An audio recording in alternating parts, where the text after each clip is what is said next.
Hello guys, Teacher Victor here. Simple Present. Existem duas maneiras de se utilizar esse tempo verbal. O Simple Present ele vai ser utilizado basicamente para você falar de coisas que são da sua rotina. Como por exemplo, eu vou à escola de manhã, eu moro aqui, coisas assim. Primeiro, você pode usar com o verbo to be, que vai ter uma regra só para ele, ou a regra do verbo to do, que vai servir para todos os outros verbos do presente que não sejam to be. O verbo to do, ele vai ser o auxiliar dos outros. Então, por exemplo, se eu falo, eu trabalho, eu gosto, eu falo, I work, I like, I speak. Esses três exemplos de verbos são verbos normais. A primeira coisa que a gente precisa saber é conjugar esses verbos. E para saber conjugar, a gente precisa dos pronomes.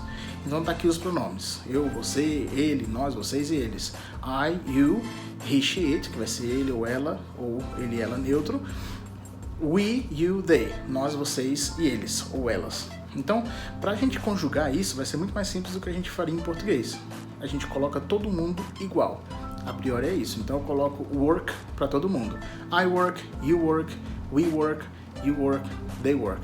Os únicos diferentes vão ser o he, she, it, que eles vão ter outra forma. A gente vai colocar S ou ES, dependendo da terminação do verbo.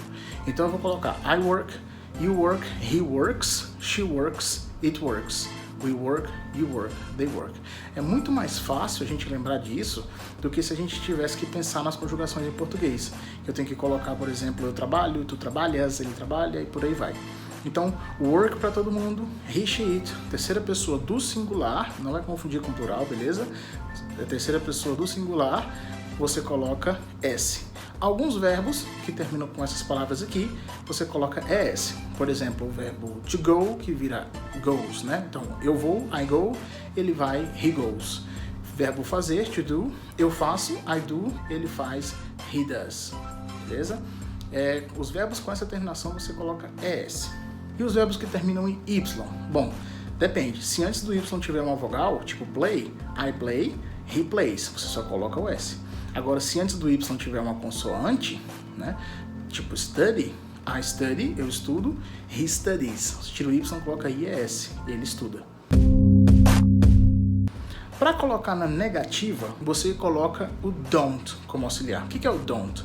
O don't, ele é a abreviação do do mais o not. O do, sozinho, vai ser fazer. Se eu falo I do, eu faço. Só que ele vai vir também como auxiliar, então ele não vai ter tradução. Quando ele tiver como auxiliar, ele vai estar lá, como o próprio nome já diz, só para auxiliar na frase mesmo. Isso é uma coisa que a gente não tem no português, em muitos casos, mas em inglês é muito presente.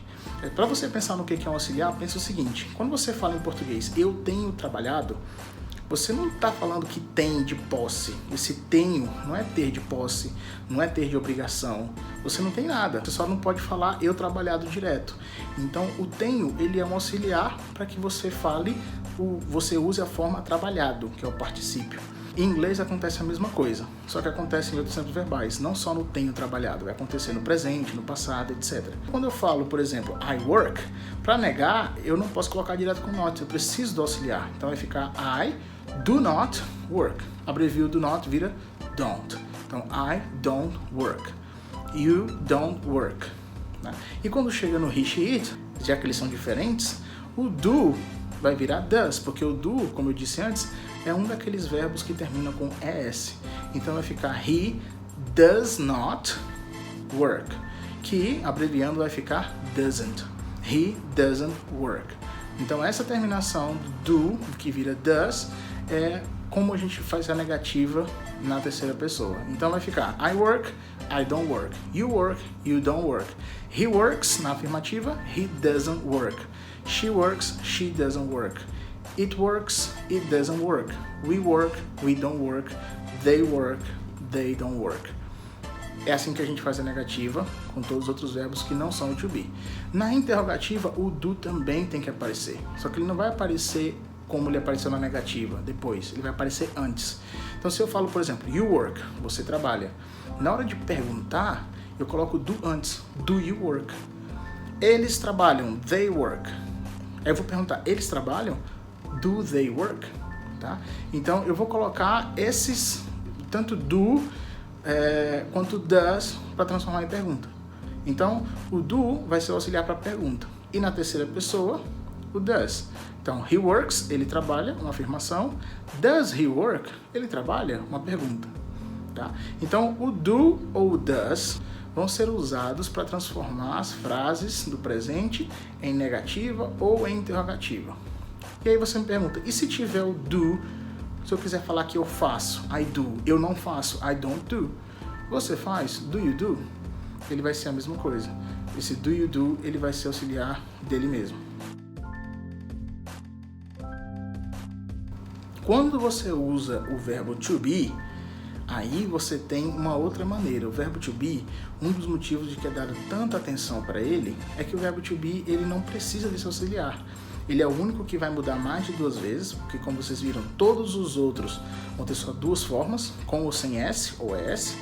E o to be não, o to be vai ter 3 formas, é o único que tem 3 formas. Então, o to be vai ser I am, you are, he, she, it is, we, you e they are. Então, I am, na negativa, I am not. You are, na negativa, you are not. He is, na negativa, he is not. Você pode abreviar I'm not, you're not, ou you aren't, he's not, ou he isn't. A abreviação também acontece. Mas é importante você lembrar que não precisa de auxiliar para o verbo to be. Ele é o seu próprio auxiliar. E na interrogativa, acontece a mesma coisa.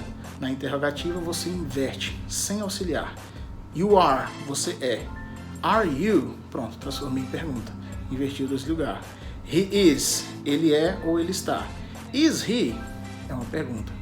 Então, na hora de fazer o verbo to be, eu vou inverter a ordem, sem precisar de do, sem precisar de does, e isso vai ser o suficiente. Essa regra é importante porque todos os verbos que estão no presente, tirando a lista dos verbos modais, que são os diferentões, todos os outros vão usar essa mesma regra.